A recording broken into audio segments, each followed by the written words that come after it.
मेरे भाई, सपना वो नहीं होता जो आप नींद में देखते हैं। सपना वो होता है जो हमें नींद नहीं आने देता।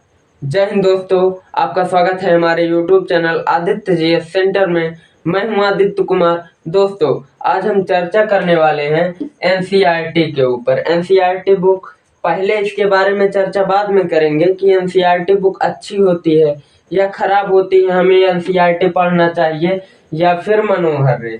कौन सी एनसीईआरटी या मनोहर पढ़नी चाहिए, इसके बारे में हम बाद में चर्चा करेंगे।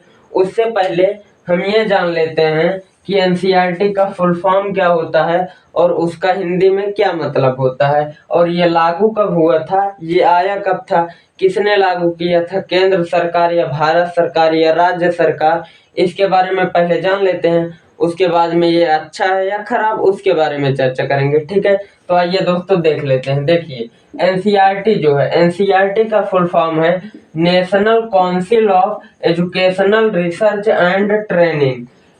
National council of educational research and training, Hindi में इसका मतलब होता है राष्ट्रीय शैक्षिक अनुसंधान और प्रशिक्षण परिषद। राष्ट्रीय शैक्षिक अनुसंधान और प्रशिक्षण परिषद। तो दोस्तों, आपको इसका फुल फॉर्म मालूम हो गया कि इसका फुल फॉर्म क्या है, और हिंदी में भी ये जो है इसको राष्ट्र सरकार, राज्य सरकार और भारत सरकार ने मिलकर लागू किया था।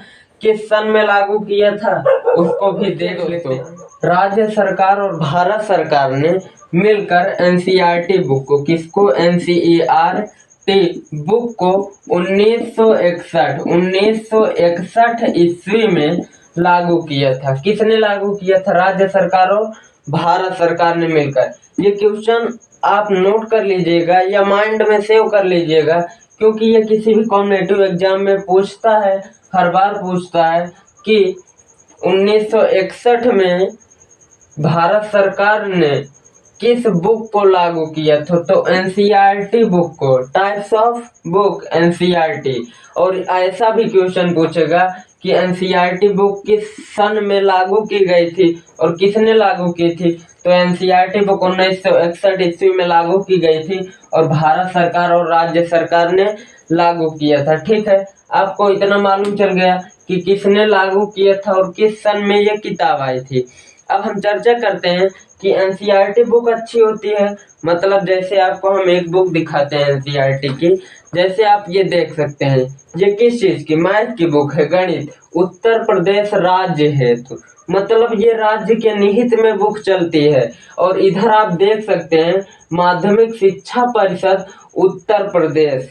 मतलब ये सरकार के द्वारा निहित किताब है, सरकार के अंडर में चलती है कि ये किताब। जैसे आप दोस्तों देखते होंगे स्कूल वगैरह में, आप जाएंगे, आपके स्कूल, हर स्कूल की अलग किताब होती है। स्कूल वाले जो प्रिंसिपल होते हैं, प्रबंधक होते हैं, वहाँ के मैनेजर, वो अपनी अलग से एक किताब लगवाते हैं। लेकिन दोस्तों, ये गैर कानूनी काम है। अगर ये कोई अच्छा सरकार व्यवस्था चलाने वाला हो, शिक्षा विभाग का, तो अगर वो किताब की जांच करे ना, तो उस प्रिंसिपल, उस मैनेजर के ऊपर केस हो जाएगा।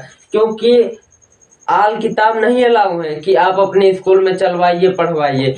क्योंकि उन्होंने जो किताब लागू किया है इस एनसीईआरटी को का देखने के लिए लागू किया है, नहीं, इसलिए उन्होंने एनसीईआरटी बुक लागू किया। इसीलिए दोस्तों, अगर आप एनसीईआरटी में देखेंगे, कम सवाल दिया रहेगा, कम सवाल दिया रहेगा, लेकिन जो क्वेश्चन एनसीईआरटी में दिया रहेगा ना मेरे भाई, अगर आप किसी भी परीक्षा में एग्जाम देते हैं, अगर आप जिस परीक्षा में एग्जाम देने वाले हैं, जैसे हाई स्कूल हुआ या इंटर हुआ, आप किसी परीक्षा में एग्जाम देंगे तो वो इसी बुक से पूछेगा। और रियलिटी में वो क्वेश्चन, इसमें क्वेश्चन दिया होता है ना, वो किसी भी कॉम्पिटिटिव एग्जाम में आए चाहे ना आए।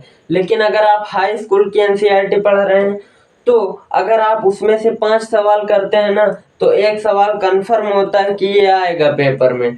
ठीक है, ये फुल तो नहीं कह सकते, लेकिन लक बाई चांस 80% उम्मीद रहती है। कुछ खास तो नहीं कहना चाहूंगा आप सबसे, लेकिन हमारे YouTube channel Aditya GS research centre में दोस्तों 23 जुलाई 2024 चल रहा है, तो 2024 में ही 23 जुलाई 10th का एनसीईआरटी एनसीईआरटी पूरा बुक सॉल्व कराया जाएगा दोस्तों। ठीक है, 23 जुलाई से चालू है बैच। एनसीईआरटी का हर एक क्वेश्चन सॉल्व कराया जाएगा, हर एक अभ्यास का। तो दोस्तों हमारे चैनल में जुड़े रहिएगा, और चैनल पर अगर नए हैं तो हमारे चैनल को सब्सक्राइब कर लीजिएगा, क्योंकि 10th के हर एक महत्वपूर्ण क्वेश्चन एनसीईआरटी बुक से आपको हम करवाएंगे और एकदम तो